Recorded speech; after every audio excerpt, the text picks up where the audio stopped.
riots. We've seen accusations of a two-tier justice system. We've seen the English Defence League pitted against the Muslim extremists and the riots. We've seen the people that have posted on social media sent to prison, or at least it looks like some of them were sent to prison.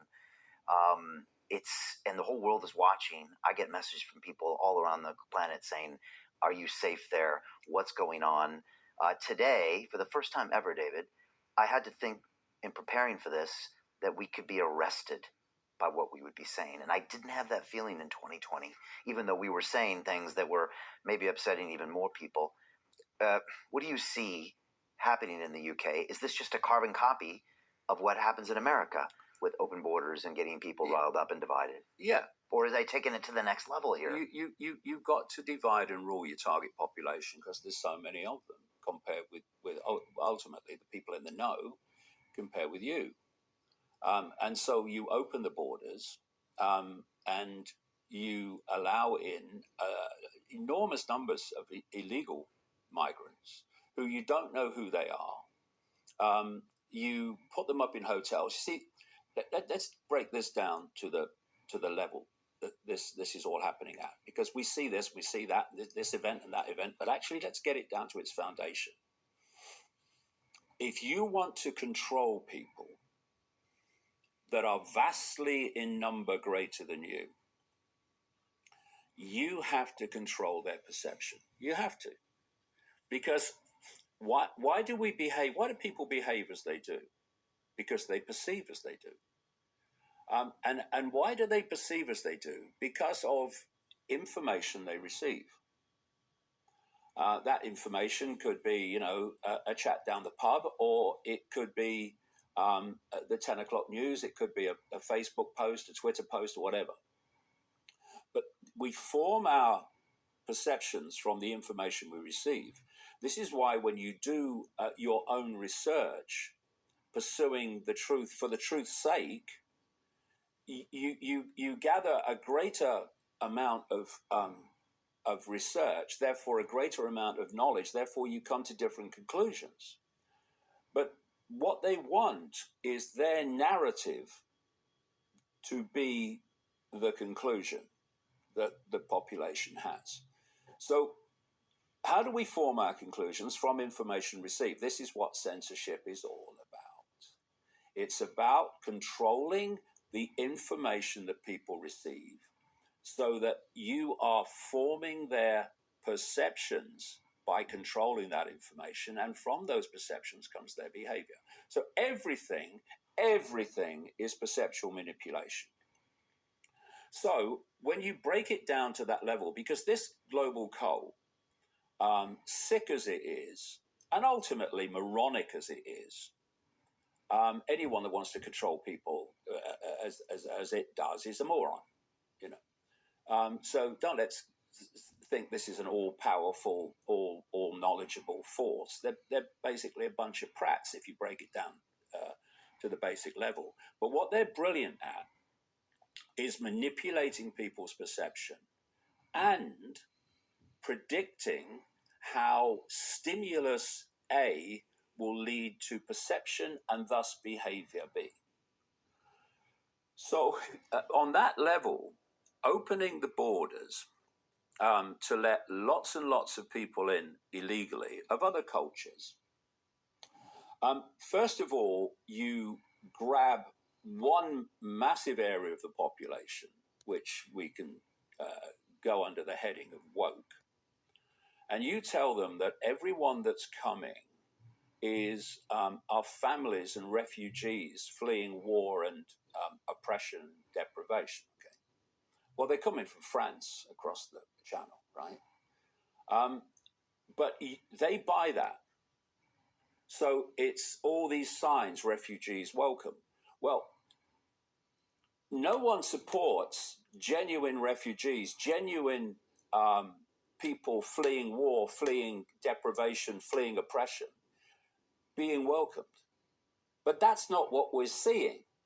We're seeing overwhelmingly young adult men coming over, and more obviously young adult men all the time. Same in America. Same in America, exactly, through the southern border, which is basically open, much of it. And so perceptually, the population sees that and doesn't want it. They become fearful of it. They become fearful of what's the future if this goes on. What they then do, I'm talking about the government, and this is all perceptual manipulation, is they take these young adult men, overwhelmingly, and they put them in hotels and they give them money. And the indigenous population, and I'm not talking just about white people either when I say that, some of them are sleeping in the streets, in boxes. You know, families are struggling to put food on the table. Their kids are going to bed hungry at night. And they see people coming over illegally on boats, which could be stopped. But you've only got to listen to the leaked communications between the French Navy and the border police of Britain. They're escorting them over and handing them over. It's a scam. It's all planned. This has been in my books for absolutely decades, that this was the plan, to open the borders and facilitate this. Why? Because you've got the wokers saying they're refugees. Refugees welcome, yeah, but they're not overwhelmingly. But that's where they go at. So now you've got those that are looking at, so no, they're young adult men. So now you've got divide and rule between the wokers and the, quote, far right. There you go. And then, people are looking at the putting up in hotels and the money that's given to them and all that stuff. And they become resentful. They become resentful because, well, look at all the deprivation in Britain that's not being dealt with. And now we're seeing this resentment, divide and rule. So now you're having the divide, not just between the wokers and the if you like, the people that can see that something's happening that's not good. You've got now the divide and rule between those that can see it and don't want it, and the people coming in. And then you expand that if you don't see the bigger picture of what's going on and how we're all being played off against each other, you then start to relate all these illegal migrants coming in with the migrant population in general. And so you become more and more resentful and antagonistic towards them. And you have got exactly what all this is about: turning the population against itself. And I'll say this to the migrants coming in illegally, and to people that support all this, and perhaps you first of all explain how basic services are going to survive.